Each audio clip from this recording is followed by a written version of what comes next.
I'm not really sure why I'm doing this. Admittedly not a great way to approach a thru-hike on the other side of the world, but at the time I believed everything would just fall into place. I know there's at least 4 months of this, and it just feels like an odd thing to be doing. Walking every day, not having any other purpose. But I hope I get used to it, and once I'm off the roads and off this beach, and once I see some more beautiful places and some towns, it will feel more right.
I've just met a guy who was in Alina Osborne's video at the Hare Krishna Centre at the start of the forest, and he's very kindly given me some fruit from his farm, even though I'm not staying, and some water, and he's letting me sit in his hammock while I wait to see if anyone goes past, because I'd rather go into the forest with someone.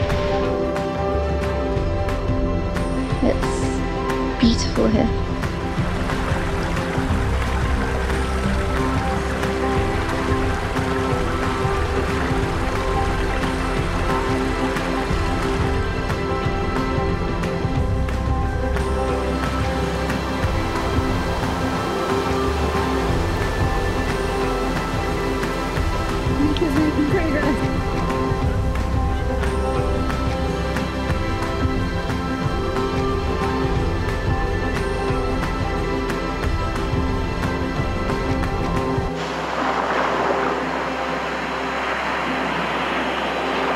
It's so beautiful.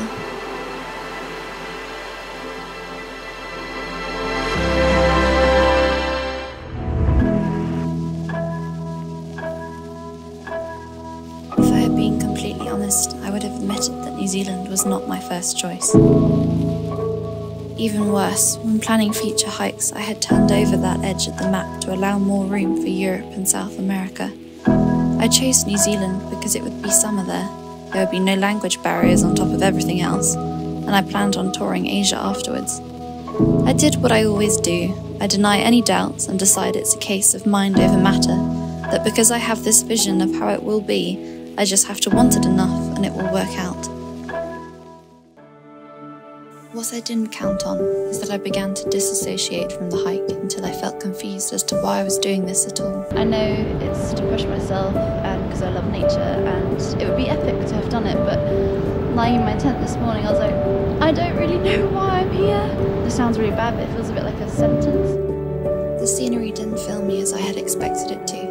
We would turn a corner and everyone would be in awe of the view, and I wondered if we were looking at the same landscape.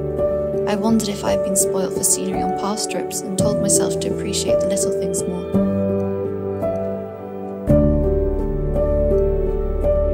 I would arrive in towns and the temporary relief of food and amenities would be taken over by an acute awareness of the carriageless architecture and streets. Again, I told myself I'd been spoilt by growing up in Europe. As it went on, I no longer enjoyed recording my days. My only escape was writing in my notebook, which again and again I was told was unnecessary extra weight. I clung to it. It was the only bit I was carrying that felt like me.